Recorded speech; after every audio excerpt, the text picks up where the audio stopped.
Olá, queridos amigos, queridas amigas.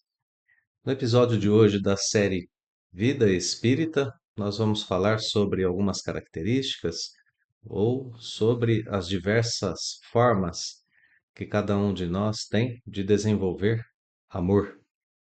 Isso porque Jesus nos orientou a guiarmos as nossas vidas pelo amor.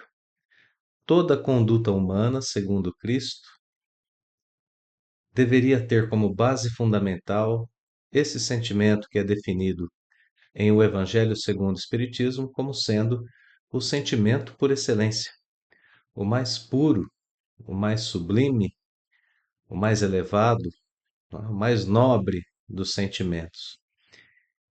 E é uma orientação muito sábia, porque nós humanos, com muita frequência, nos acostumamos, temos por hábito guiarmos as nossas vidas pelos nossos sentimentos.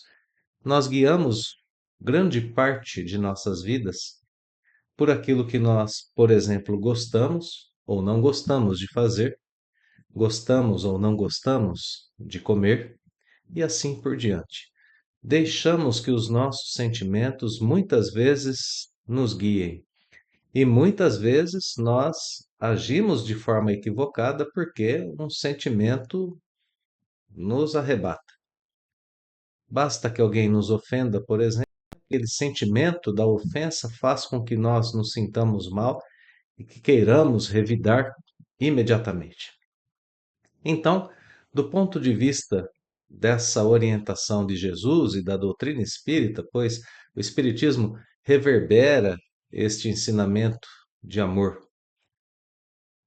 proposto por Jesus já há mais de 2000 anos, do ponto de vista desses ensinamentos doutrinários do Cristo e da doutrina, nós só temos uma missão, que é a seguinte: construir em nós o maior e mais sublime sentimento e entregar as nossas vidas a Ele. Quando os homens forem capazes de substituir sentimentos de ódio, de rancor, de mágoa, de inveja, de orgulho, pelo sentimento do amor, então a vida será transformada na Terra. Todos nós passaremos a viver esse sentimento que pede, que impulsiona, que nos leva a fazer o bem a todos, inclusive a nós mesmos. Bem, é claro que essa proposta de Jesus, essa doutrina de Jesus e esse fundamento da doutrina espírita, que é conduzir a vida pelo amor e deixarmos que a vida nos conduza através do amor, parece-nos um tanto quanto distante do plano da execução. Porque aos nossos olhos existe uma grande dificuldade para agirmos dessa forma, principalmente se considerarmos que temos como o grande guia e modelo de nossas vidas o próprio Jesus, que é descrito pelo Espiritismo como sendo um espírito perfeito. E olha só que tarefa que nós temos, não é? Essa grande dificuldade. Nós somos espíritos imperfeitos e temos por tarefa imitar um espírito perfeito na sua conduta de amor. Eis aqui a grande dificuldade. Parece até um paradoxo, né? Um perfeito precisa imitar, perdão, um imperfeito precisa imitar um perfeito. Senão ele não consegue ser feliz. Bom, sentimos-nos assim.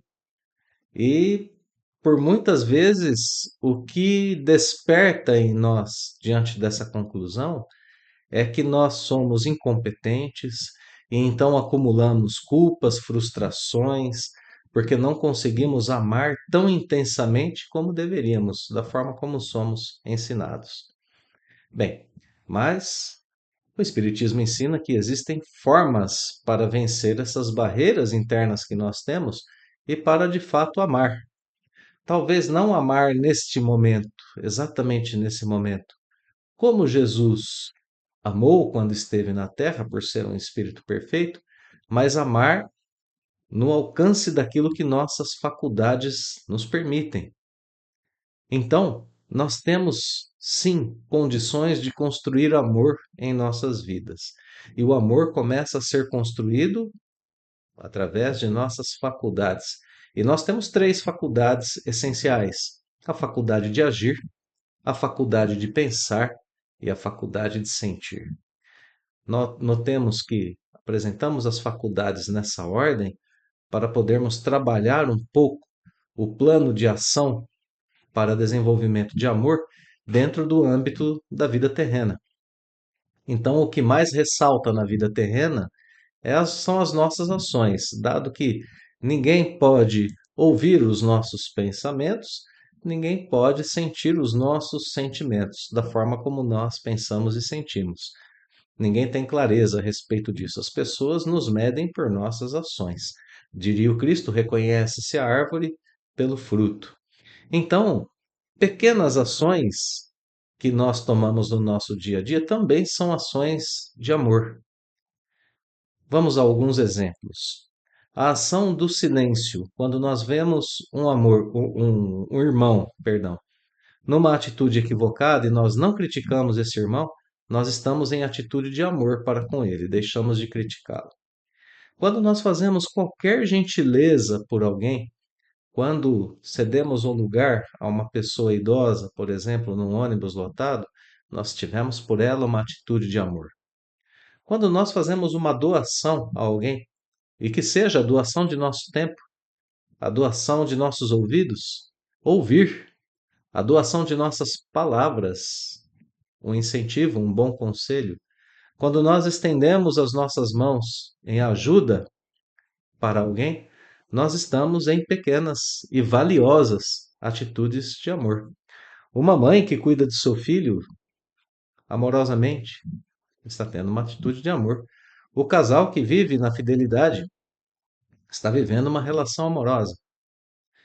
Então, nós temos nessas pequenas ações do dia a dia, ações que são ações que envolvem o amor.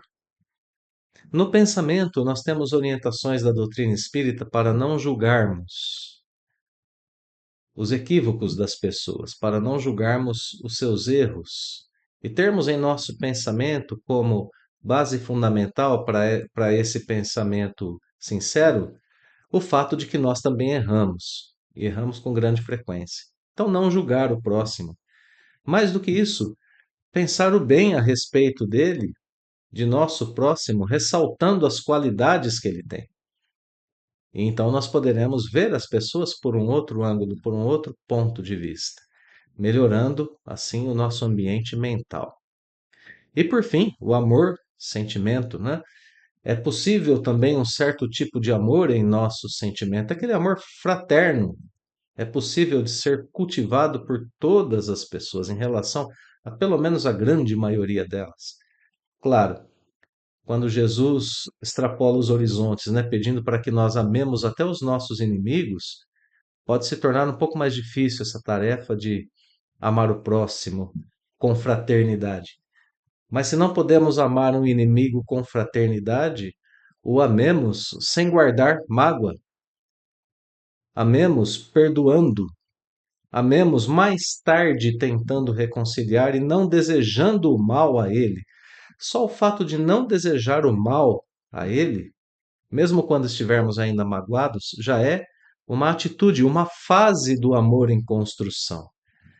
Então, meus amigos, estejamos cientes de que qualquer uma dessas atitudes são provas de amor. São provas do amor que podemos dar enquanto espíritos imperfeitos. E, sobretudo, essas atitudes que aparentemente são pequenas, né? Um sorriso dado a uma pessoa que falou mal da gente, por exemplo, um silêncio diante daquele que criticou ou que desejou ou que fez o mal a uma pessoa muito amada, um filho, por exemplo. Essas atitudes, que aparentemente são pequenas e às vezes imperceptíveis para as demais pessoas, guardam em si a natureza íntima do trabalho de construção do amor maior. Pois um pequeno gesto como este, como dizíamos, um sorriso, um instante de silêncio, pode ter surgido de um grande esforço espiritual no sentido que a pessoa fez de domar os próprios impulsos inferiores. Então, são essas pequenas expressões de um grande amor em construção. Este é o caminho que a doutrina espírita nos ensina para amarmos, hoje como podemos, hoje na construção do esforço de cada dia, por atitudes, por pensamentos, por sentimentos mais nobres. E amanhã, daqui a pouco, no sentido do amor mais sublime que Jesus nos demonstrou e que a doutrina espírita nos ensina a cultivar todos os dias. Aquele amor, o sentimento por excelência, é algo que nós alcançaremos, é algo que nós estamos construindo dia a dia. Então, que nós possamos, a partir de agora, ter consciência dessas pequenas atitudes de amor e que elas nos incentivem a sentir, a agir e a pensar cada vez melhor. Um grande abraço, queridos amigos, muita paz a todos.